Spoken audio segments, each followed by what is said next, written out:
தமிழ்நாடு முதல்வரின் தேர்தல் கால வாக்குறுதியான பழைய ஓய்வூதியத்தை நிறைவேற்றவும், சிறப்பு காலமுறை ஊதியம் பெற்றுத் தரும் சத்துணவு, அங்கன்வாடி, வருவாய், கிராம உதவியாளர், ஊராட்சி செயலர் ஆகியோர்களுக்கு வரையறுக்கப்பட்ட ஊதியம் வழங்கிட வேண்டி ஜாக்டோ ஜியோ அமைப்பின் சாலை மறியலில் ஈடுபட்டனர்.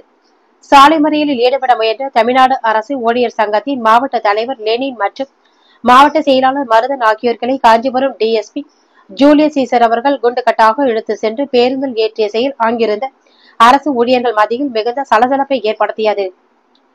ஜாக்டோ ஜியோ மாநில உயர்மட்ட குழு கூட்டம் மற்றும் தமிழ்நாடு அரசு அனைத்து துறை ஊழியர் சங்கங்களின் போராட்டக் குழு கூட்ட முடிவுகளின்படி தமிழக முதல்வர் அளித்த தேர்தல் கால வாக்குறுதிகளின்படி அரசு ஊழியர் ஆசிரியர்களின் வாழ்வாதார கோரிக்கைகளை நிறைவேற்ற வலியுறுத்தி வட்டாட்சியர் அலுவலகம் முன்பு ஆர்ப்பாட்டம் மற்றும் சாலை மறியல் நடைபெற்றது. ஜாக்டோ ஜியோ மாநில ஒருங்கிணைப்பாளர் கு. தியாகராஜன் செய்தியாளர்களுக்கு அளித்த பேட்டியில், 1/4/2003 ஆண்டுக்கு பின்பாக அரசு பணியில் சேர்ந்தோருக்கு புதிய பென்ஷன் திட்டத்தை ரத்து செய்து பழைய பென்ஷன் திட்டத்தை அமல்படுத்த வேண்டும். காலவரையின்றி முடக்கி வைக்கப்பட்டுள்ள சரண் விடுப்பை திரும்ப வழங்கிட வேண்டும். 21 மாத ஊதிய நிலுவைத் தொகையினை அரசு ஊழியர் மற்றும் ஆசிரியர்களுக்கு உடனடியாக வழங்க வேண்டும். அரசின் பல்வேறு துறைகளில் காலியாக உள்ள 30% மேலான பணியிடங்களை உடனடியாக நிரப்ப வேண்டும். சிறப்பு காலமுறை ஊதியம், தொகுப்பூதியம் மற்றும் மதிப்பூதியம் ஆகியவற்றினை ரத்து செய்ய வரையறுக்கப்பட்ட காலமுறை ஊதியம் வழங்கிட வேண்டும் உள்ளிட்ட கொள்கைகளை வலியுறுத்தி ஜாக்டோ ஜியோ அமைப்பினர் தமிழ்நாடு முழுவதும் சாலை மறியல் செய்து வருவதாக தெரிவித்தனர்.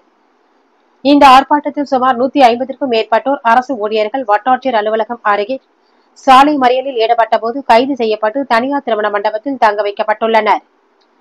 சாலை மறியல் போராட்டத்தில் ஈடுபட முயன்ற தமிழ்நாடு அரசு ஊழியர் சங்கத்தின் மாவட்ட தலைவர் லெனின் மற்றும் மாவட்ட செயலாளர் Marudhan ஆகியோர்களை Kanchipuram DSP Julius Caesar அவர்கள் குண்டுகட்டாக இழுத்து சென்று பேருந்தில் ஏற்றிய செயல் அங்கிருந்த அரசு ஊழியர்கள் மத்தியில் மிகுந்த சலசலப்பை ஏற்படுத்தியது.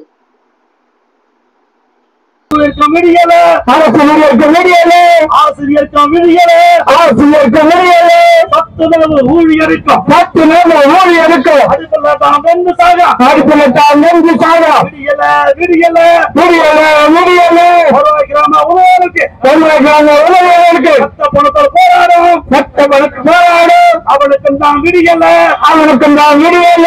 அரசுக்கு அரசுக்கு அரசுக்கு அரசுக்கு புள்ளி விவரம் தருகின்ற புள்ளி விவரம் தருகின்ற புள்ளி விவரம் தருகின்ற புள்ளி விவரம் தருகின்ற ஊராட்சி செயலர் வாழ்க்கையும் ஊராட்சி செயலர் வாழ்க்கையும் விடியல விடியல விடியல விடியல.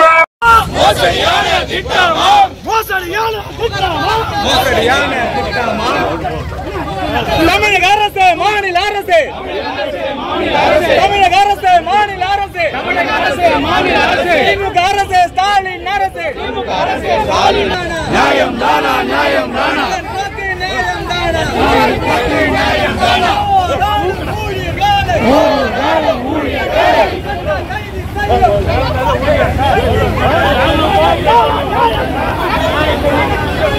நியாயம் கேட்டால் கைது.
தியாகராஜன், மாநில ஒருங்கிணைப்பாளர், ஜாக்டோ ஜியோ. புதிய பங்களிப்பு ஓய்வூதிய திட்டத்தை ரத்து செய்து மீண்டும் பழைய ஓய்வூதிய திட்டத்தை அமல்படுத்த வேண்டும். ஊராட்சி செயலாளர்கள், உறுப்பினர்கள், நூலகர்கள், பகுதி நேரத்தில் பணியாற்றக்கூடிய சிறப்பாசிரியர்களை பணி நிரந்தரம் செய்ய வேண்டும். 21 மாத நிலுவைத் தொகையினை வழங்க வேண்டும். முடக்கப்பட்ட சரண்டரை வழங்க வேண்டும் என்பது உள்ளிட்ட பல்வேறு கோரிக்கைகளை வலியுறுத்தி தமிழ்நாடு முழுக்க இன்றைக்கு மாவட்ட தலைநகரங்களில் ஜாக்டோ ஜியோ பேரமைப்பு மறியல் போராட்டத்தினை நடத்தி கொண்டிருக்கிறது. தமிழ்நாடு அரசு பழைய ஓய்வூதிய திட்டத்தை அமுல்படுத்தும் என்ற நம்பிக்கையோடு ஜாக்டோ ஜியோ கடந்த 30 மாதத்துக்கு மேலாக காத்திருந்த சூழலில் இதுவரை அது குறித்த எந்தவித அறிவிப்பும் வெளியிடாத சூழலில் வேறு வழியின்றி போராட்ட களத்திற்கு எங்களை இந்த அரசு கொண்டு வந்திருக்கிறது என்பதிலே மாற்று கருத்து இல்லை. மாண்புமிகு தமிழ்நாடு முதலமைச்சர் அவர்கள் ஜாக்டோ ஜியோ பேரமைப்பின் மிக முக்கியமான கோரிக்கையான வாழ்வாதார கோரிக்கையான இந்த பழைய ஓய்வூதிய திட்டத்தை விரைவில் அமல்படுத்த வேண்டும் என்பது எங்களுடைய பிரதான கோரிக்கை. இன்றைக்கு தமிழ்நாடு முழுக்க அதை நோக்கித்தான் பல கட்ட போராட்டங்களில் மறியல் போராட்டம் இன்று நடைபெற்றுக் கொண்டிருக்கிறது. உடனடியாக ஜாக்டோ ஜியோ ஒருங்கிணைப்பாளர்களை அரசு அழைத்து பேசி எங்களுடைய நியாயமான கோரிக்கைகளை நிறைவேற்ற வேண்டும். வருங்காலங்களில் ஆயத்த மாநாடு, ஒரு நாள் அடையாள வேலை நிறுத்தம், அதைத் தொடர்ந்து காலவரையற்ற வேலை நிறுத்தம், இப்படி பல்வேறு கட்ட போராட்டங்களை ஜாக்டோ ஜியோ பேரமைப்பு நடத்த அறிவித்திருக்கிறது.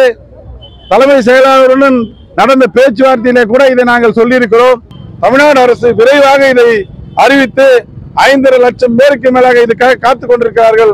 அவர் வாழ்வில் ஒளியேற்ற வேண்டும் என்று இந்த நேரத்தில் தமிழ்நாடு அரசை கேட்டுக்கொள்கிறோம்.